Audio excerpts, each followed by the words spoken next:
What is up, guys? Welcome back to another video. Today we're going to be working on this little thing, the thing that doesn't even get driven, but yeah, more time on it.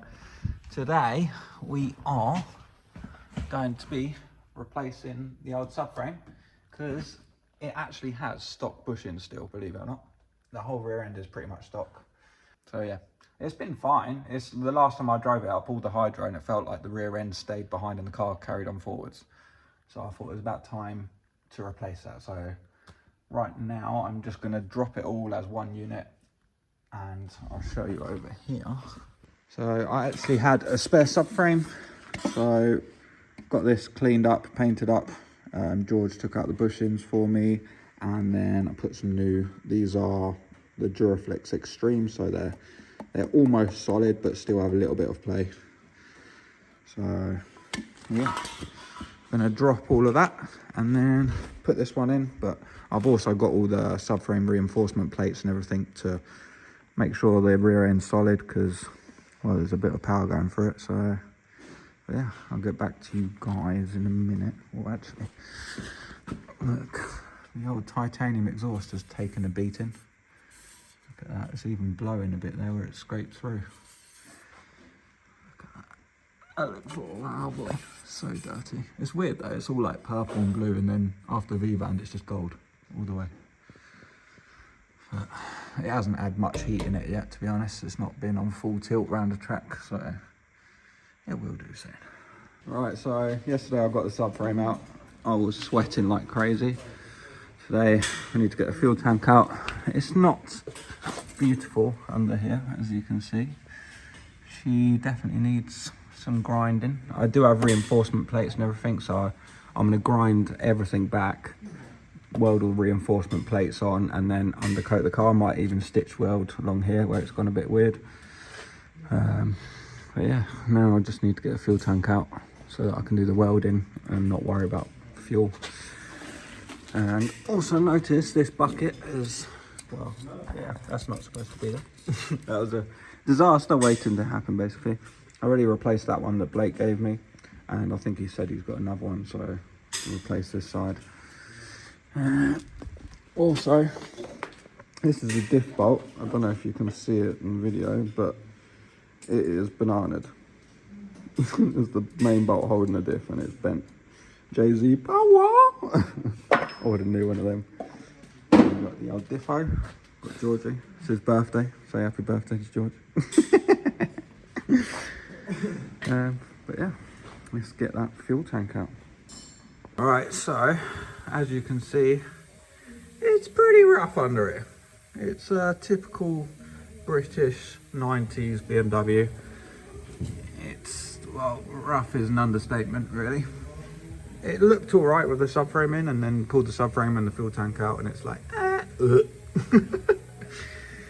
So and this is like way better than it was yesterday. I have been grinding away now for 2 days.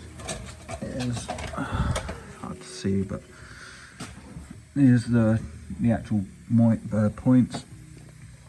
I am now just going to put some rust converter over basically everything, let that do its thing, grind it a bit more, and then put some weld through primer on, and then weld in all of the reinforcement plates on everything.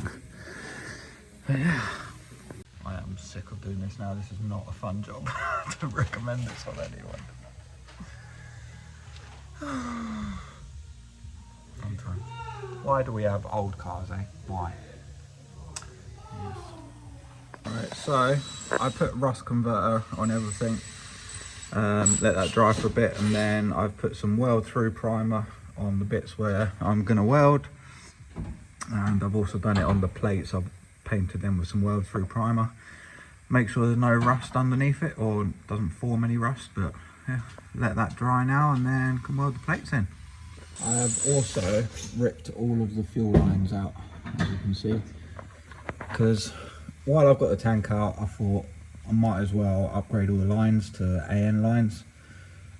I was thinking whether to do it or not, but at the end I might as well just do it. Everything's out now, so yeah, that'll be in a future video.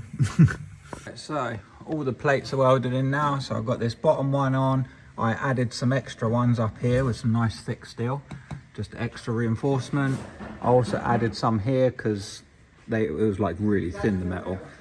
I welded in the pocket ones, and then we've also got these and these. So yeah, all weld through primer on the inside as well, so don't go rusty again.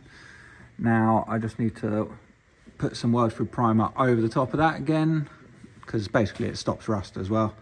And then I've got to clean everything, clean all of this, and then I can undercoat it all. Blake.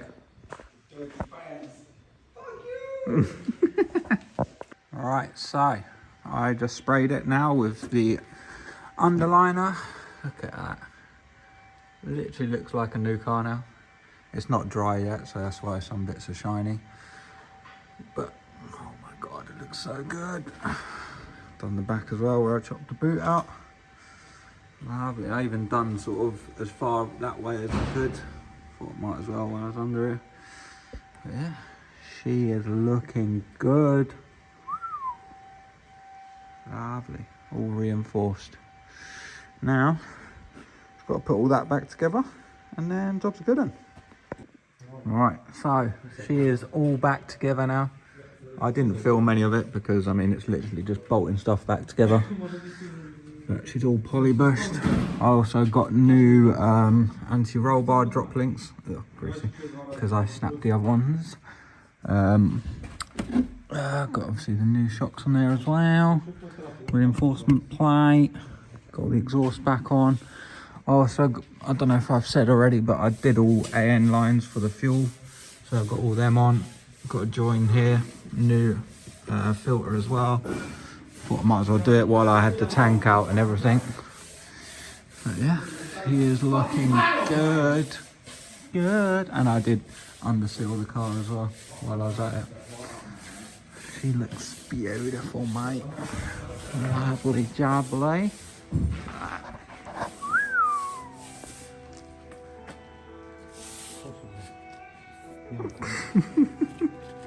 Denise's machine shop. From India. No, it's the Ukrainian workshop.